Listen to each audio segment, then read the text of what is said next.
¿Cuál es la derivada del seno? Y vamos a volver a lo que vimos en el video anterior, que va a estar acá o acá, no sé dónde va a estar al final.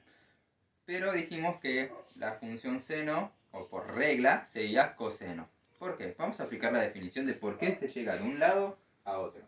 Entonces nosotros tenemos una función seno, f de x igual a seno de x. Y decimos que la función seno de x es, la derivada de seno de x, es coseno de x. Si nosotros aplicamos la definición, o sea, seno prima de x, nos queda que es el seno de un punto x más h menos la función seno de x. Todo esto sobre h. Acá podemos empezar a aplicar propiedades trigonométricas. Si nosotros tenemos el seno de una suma, entonces esto se puede... Ay, pará, me faltó algo. Estaba horrible, si no ya no sería una derivada, sería una recta secante nomás, una pendiente secante. El límite, cuando h tiende a 0. Ahora sí podemos tener una derivada. Mil disculpas. Bueno, ahora sí, podemos aplicar lo que es el seno de una suma. Y esto quiere decir que va a ser descartado, que queda el límite. Nos queda que el seno del primero por el coseno del segundo, más el seno del segundo por el coseno del primero. Todo esto menos seno de x y todo esto sobre h. Si acá podemos empezar a sacar un factor común. ¿Entre cuáles? Entre esta expresión y esta expresión. En este el factor común es seno de x. Perdón si cambio la letra al escribir los senos y el coseno, es una mala costumbre mía. Y el seno de x, pero espero que se entienda al final de cuentas. Entonces toda esta expresión nos va a quedar en que la derivada del seno de x va a ser igual al límite cuando h tiende a 0, ¿de qué? Del seno de x por coseno de h menos 1. Todo esto sobre h, y vamos a empezar a separar. Esta la vamos a separar. Y esto más el seno de h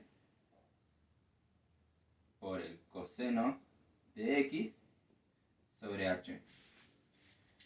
Y acá vamos a volver a separar todo. Vamos a separar esta expresión, el seno de x sobre h, por coseno de h menos 1. Entonces, esto nos queda que el límite, cuando h tiende a 0, del seno de x sobre h por el coseno de h menos 1. Y esto vamos a aprovechar y poner el coseno de x. ¿Por qué coseno de x? Si vemos en el tema de límites, nos damos cuenta de que esta pequeña expresión de acá, por el teorema del sándwich, era igual a 1. Entonces, 1 por coseno de x es igual a coseno de x. Entonces podemos hacer que esto se vaya. Chao. Nos ahorramos mucho ahí. Sigamos. Ahora vamos a seguir. Vamos a multiplicar y dividir por 1. Pero ese 1 se va a representar en coseno de h más 1. Entonces, todo esto va a ser igual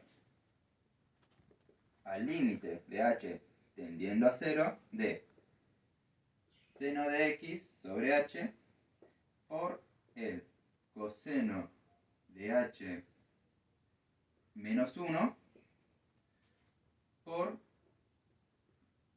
coseno de h más 1 sobre coseno de h más 1. Todo esto se le suma coseno de x.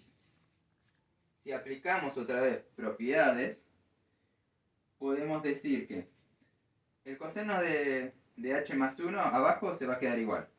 Entonces, todo esto va... Perdón, otra vez el límite.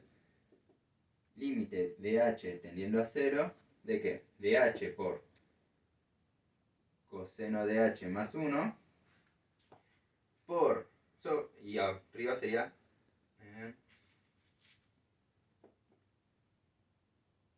seno de x. Qué bien, se me está viendo ahora. O sea, ¿estoy tapando mucho?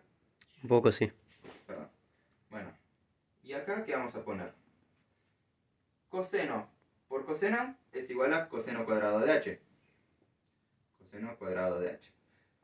Coseno por 1 va a ser coseno de h, pero cuando hagamos la distributiva y hagamos menos 1 por coseno de h, se van a cancelar. Entonces directamente pasamos al menos 1 por 1 es igual a menos 1.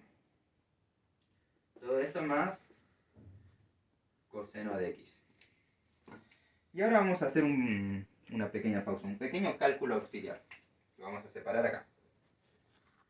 Por Pitágoras y por trigonometría, podemos decir que el coseno, en este caso vamos a usar h, el coseno cuadrado de h más el seno cuadrado de h es igual a 1.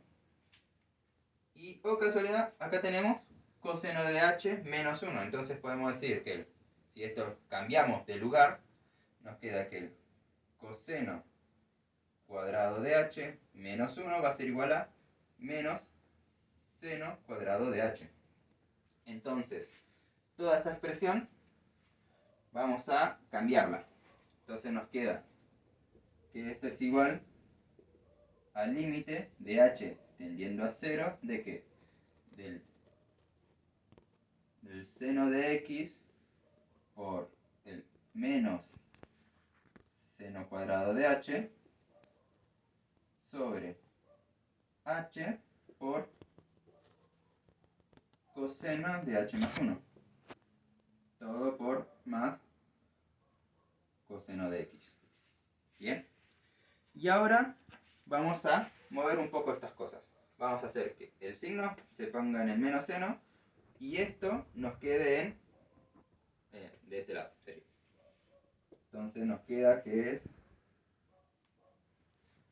el límite cuando h tiende a 0, ¿de qué?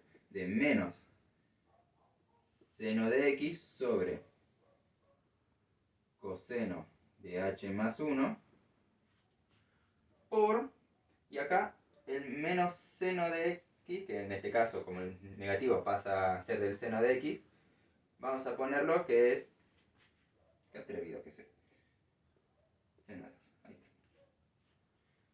Nos queda que es positivo, entonces sería seno de x por seno de x, perdón, seno de h por seno de h. Entonces podemos poner que es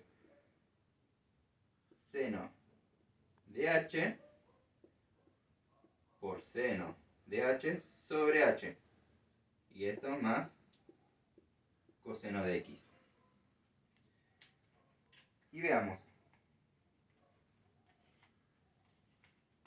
Todo esto, cuando el parámetro h tiende a 0, hace que esto de acá abajo tienda a 2.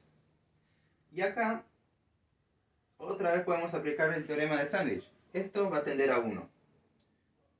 Pero el seno de h, este es acá solito, tiende a 0. Entonces, mágicamente, no, perdón, por propiedades, nos queda que el 0 por 1 es 0. 0 por toda esta función, que tiene abajo un denominador 2, va a ser igual a 0. Entonces todo esto, chao, se va. ¿Qué nos queda solo? Coseno de x. Entonces el límite cuando h tiende a 0 es igual al coseno de x. Y como acá no hay h, nada tiende a 0. Entonces esto es igual a coseno de x. Queda comprobado y demostrado.